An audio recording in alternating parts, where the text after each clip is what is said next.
Paddle wheel aerators. Paddle wheel aerators are essential devices in aquaculture and water treatment, providing numerous benefits through their efficient design and functionality. Here are 4 key uses of paddle wheel aerators. Oxygenation of water paddle wheel aerators are primarily employed to enhance the oxygen levels in water bodies, such as ponds or lakes. As the paddles rotate, they create turbulence and surface agitation, facilitating the exchange of gases between the air and water. This promotes the dissolution of oxygen into the water, crucial for the survival and well-being of aquatic organisms. Algae control. The mechanical action of paddle wheel aerators helps in preventing the excessive growth of algae.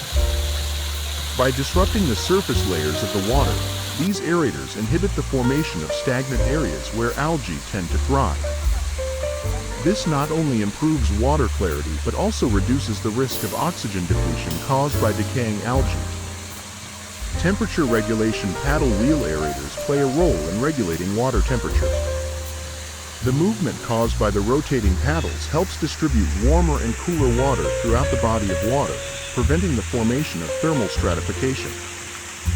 This is particularly important in aquaculture settings where maintaining a consistent water temperature is crucial for the health of aquatic species. Aquaculture enhancement. In aquaculture operations, paddle wheel aerators are commonly used to optimize conditions for fish and other aquatic organisms. By promoting oxygenation, preventing stratification, and improving overall water quality, these aerators create an environment conducive to the growth and health of the cultured species. This results in higher stocking densities and increased productivity in aquaculture systems. In summary, paddle wheel aerators serve as versatile tools with multiple applications, ranging from maintaining water quality to promoting the health and productivity of aquatic ecosystems and aquaculture operations.